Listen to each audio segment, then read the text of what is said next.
I am all set, bikinis on, I'm going for a swim, sauna, and perhaps the most important one, shower, because I am stinking.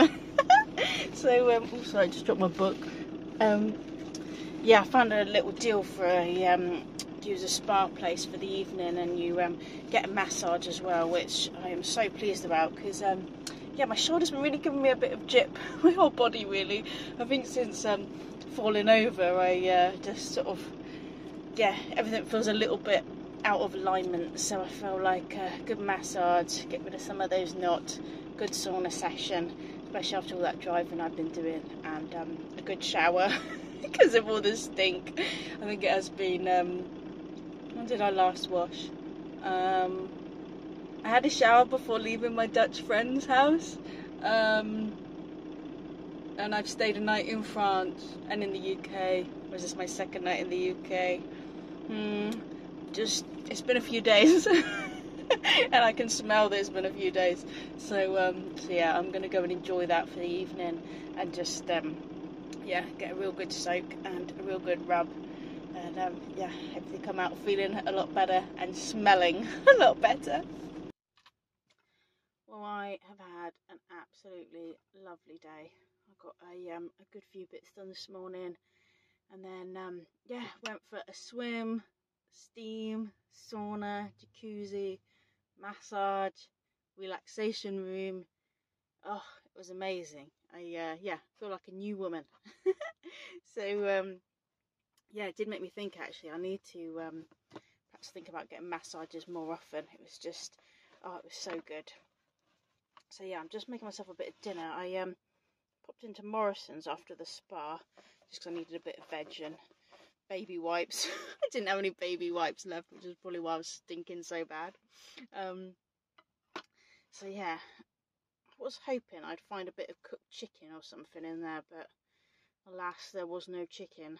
But I do have a nice packet of smoked salmon. This is my Dutch smoked salmon, and in my nice Dutch roll.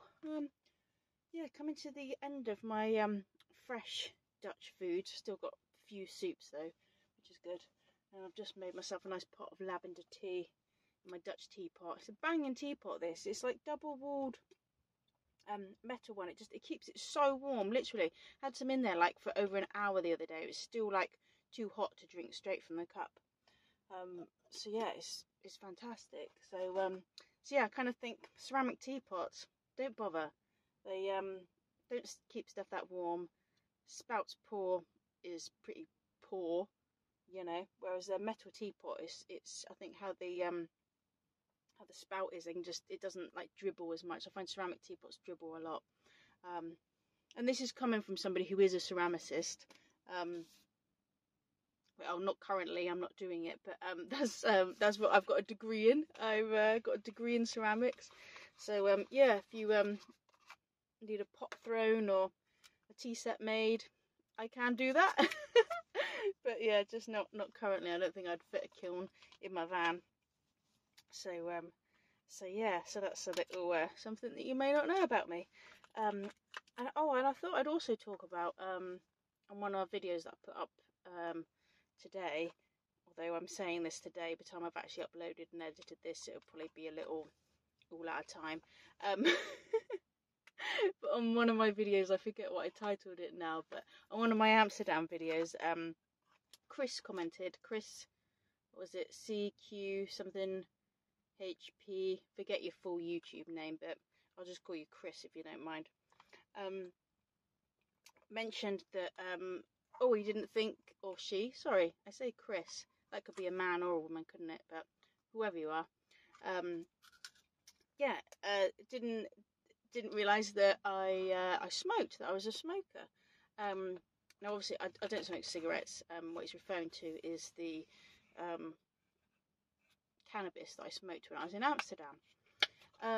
I started smoking cannabis over 20 years ago now. I started smoking when I was 13 years old.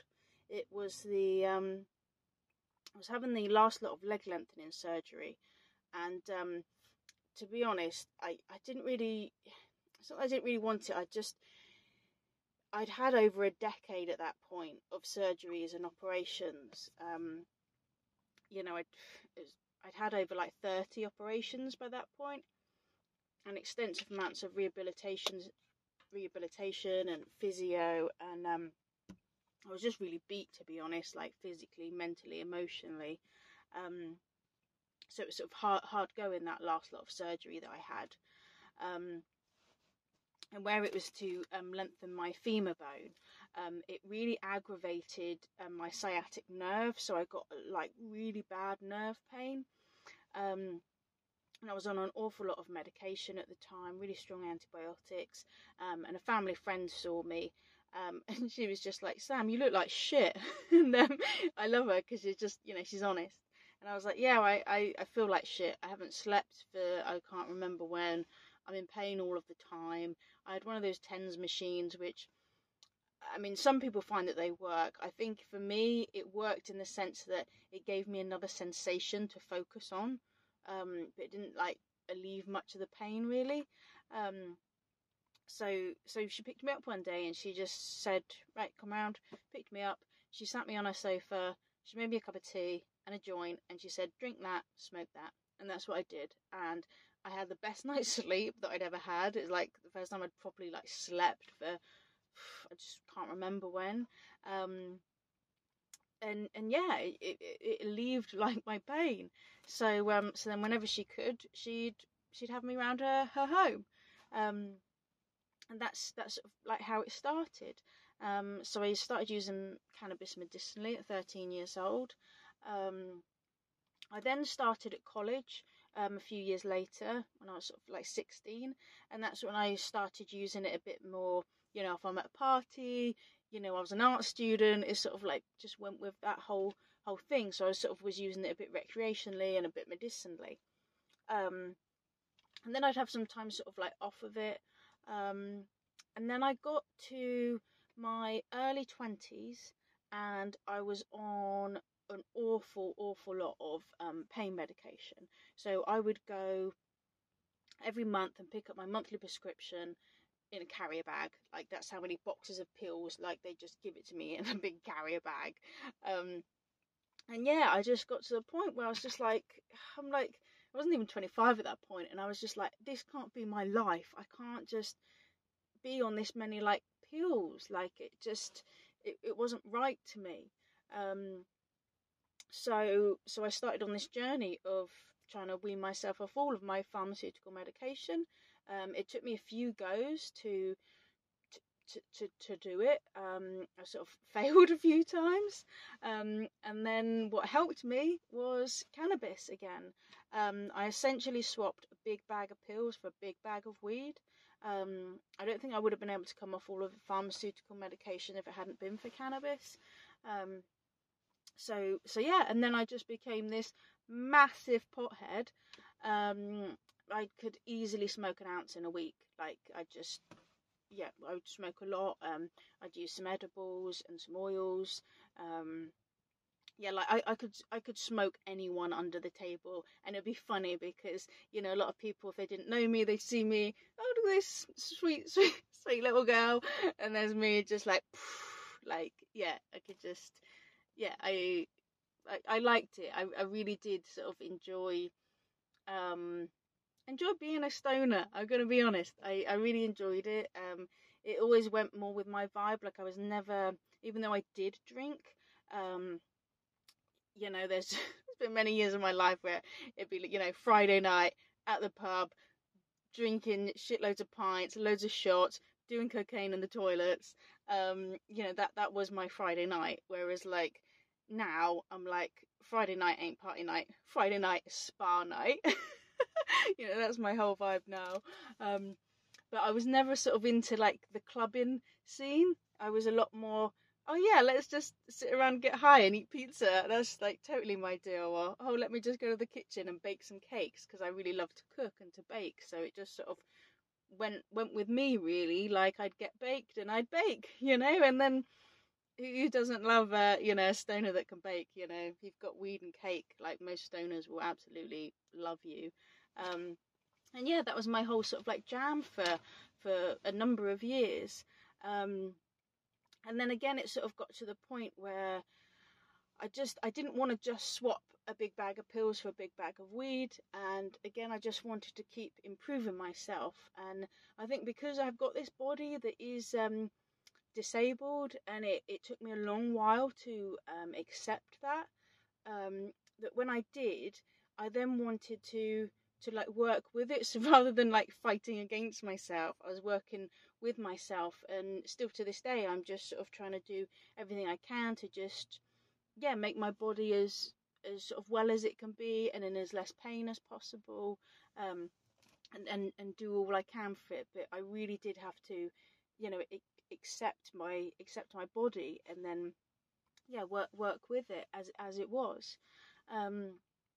So then I started, I was having weekly physio, and my physio at the time run Pilates classes. Like, it was a clinical Pilates class. So it was everyone in the class was so much older than me. It was all like OAPs, but they were far fitter than I maybe ever will be.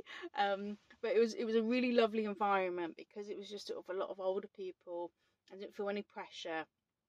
And I slowly started to do that, and I do a 1 hour Pilates class every 2 weeks. It would take me 2 weeks to recover from doing that one class. And it was a very gentle class. And cannabis would help me. I'd do the class, I'd come back, I'd get high, and just sort of let my body recover. And then it got to the point where then I could do a swim and sauna like the day after. I found that helped.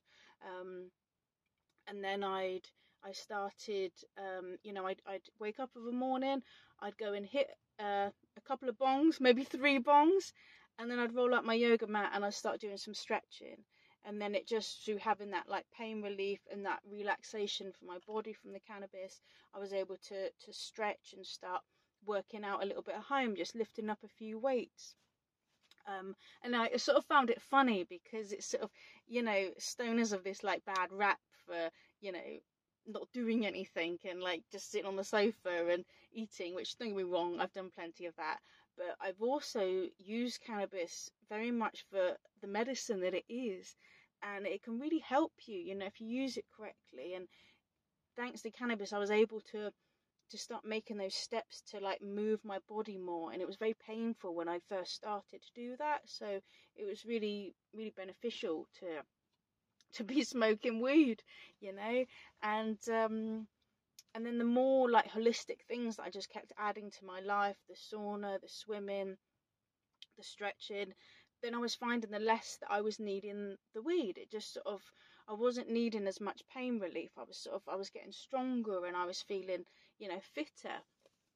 And I did think, oh, maybe if I'd added the holistic things in at the beginning when I was first on the pharmaceutical medication, maybe I could have weaned myself off that without having the cannabis first. But for me, it's just, that's how the road went.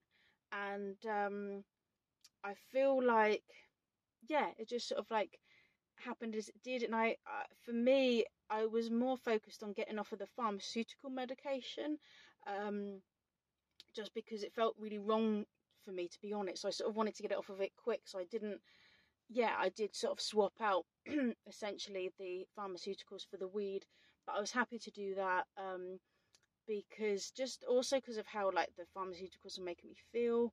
And it just didn't seem right to me. And like, don't get me wrong, I know there are pharmaceutical medications which are vital and really help people, but also they are terrible. They kill hundreds of thousands of people every year, and do drastically horrendous things to your health. And I was finding that it was affecting me mentally. I was finding it was affecting my guts a lot. So I was just like, I just wanted to get off of them and to be on something, more natural. So that's what I did. I made that jump to cannabis, and it's still something now. If I have a lot of pain, I will reach for cannabis far sooner than what I will ever reach for pharmaceuticals. So like my time when I was just in Amsterdam, of course, I was probably always just going to go hit a coffee shop or two, but because I'd had a fall before going on this trip and I'd really hurt my arm, my body was just feeling really crappy, and I couldn't do the cycling that I wanted to do, and I was in a lot of pain. I made the most of being in Amsterdam and being able to get weed, because I was like, oh, this is sweet. I'm hurting, but I can just rock up into this like nice cafe and get high and enjoy the medicinal benefits of that.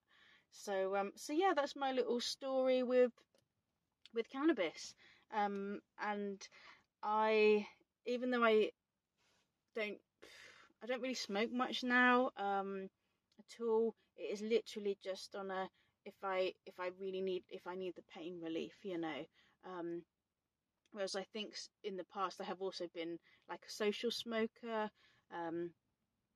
but yeah, it's just not something I sort of like need now. So yeah, I know it's always there if I do need it, and yeah, like I said, it is the thing that I will grab.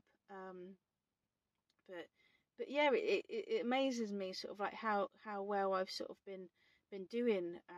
But it is sort of, it's been a hell of a journey, living in this body and learning this body and the things that I've had to accept and overcome. It's been a ride, but it's also been, I think, one of the biggest blessings in my life, because it was so extreme right from the get-go, and because I had to sort of overcome these things that I think a lot of time you don't even have to ever think about, or potentially you don't ever think about until you're old. So it's sort of given me a good outlook on life and how I live and how I treat myself, and I really try and take care of myself. And I'm on this journey, and I'm still very much learning, and food, I need to be better with that. The ayahuasca has really helped with that. I've been so like healthy since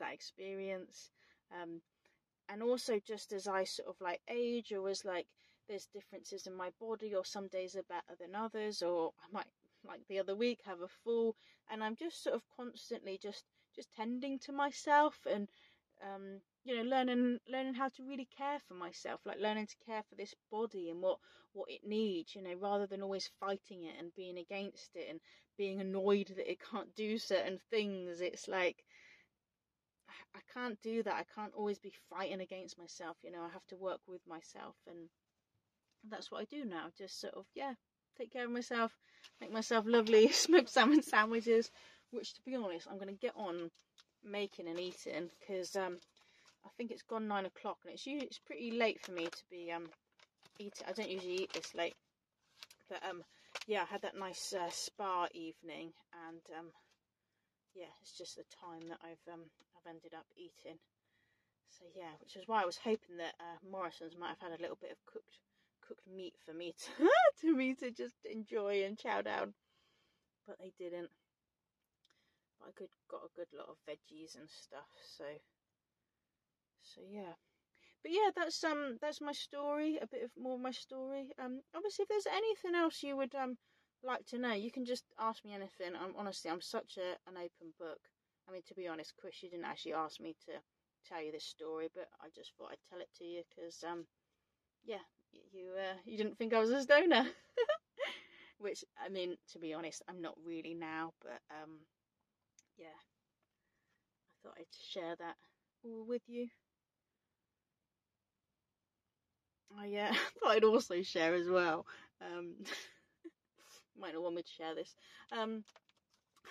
So I'm up near London. I'm sort of on the outskirts, really. I think I'm in Kent. I don't know.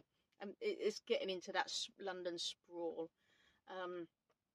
And it's all right when you're in the countryside, and you've got a bucket of pee or poop to get rid of. It's sort of easy to get rid of. Whereas when you're in the city, and there aren't so many convenient places, it's like, right, what do I do with this? So just before getting in the back here and making my sandwich, I had a bucket that I needed to get rid of. I tend to just try and find like a good like drain that I can like pour stuff down. So so yeah, that's what I did. This sort of like lay-by, there was sort of a drain, so I was just like, oh, just pour that pour that there. So yeah, but it's also you know, I try and do it sort of somewhat under the cover of darkness or early, because it's I had it one time where I was on industrial estate, and I just thought I'll just pour that away, and there wasn't anyone around. Of course, as soon as I start pouring, there's like dog walker starts coming. I was like, oh, damn it, and I'd forgotten that there was a little poo in there. And then of course the poo just landed crossways on the like rails of the drain. And I was like trying to find something to just nudge my poo down the drain. So yeah, that's me with my my poop and my pee. So you don't really get this kind of talk on other like van life videos, do you? I mean, unless I'm just not watching them, which to be fair, I'm not anymore. I used to, before like moving into a van. I was sort of thought, oh, I'll watch some videos, learn some stuff. I don't know if I really learnt too much though. But yeah, I'm just here keeping it real, talking about my piss and shit in a bucket that I'm needing to get rid of. But yeah, it was fine. Earlier, I got rid of my waste. It was no problem.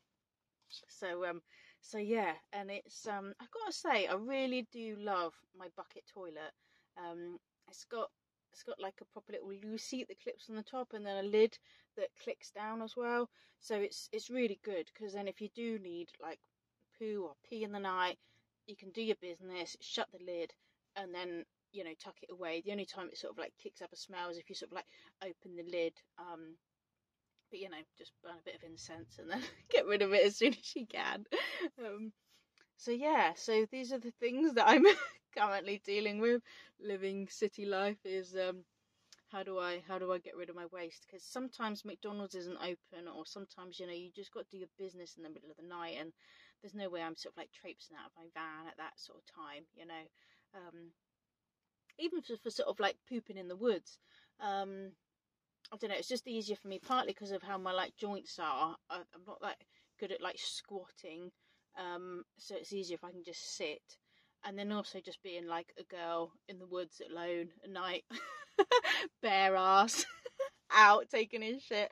You know, I'd prefer to just be in the comfort of my van and and do my business. So yeah. Anyway, let's stop all this shitty talk.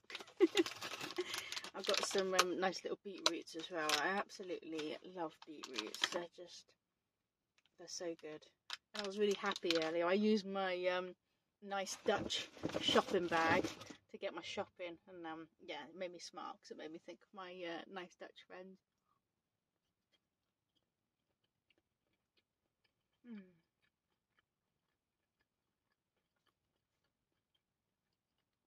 Right, I think I'm going to stop chattering away.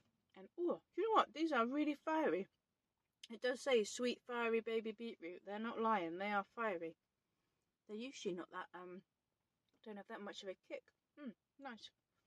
There we go. Highly recommend Morrison's sweet and fiery baby beetroot. Right, I'm gonna get back to eating.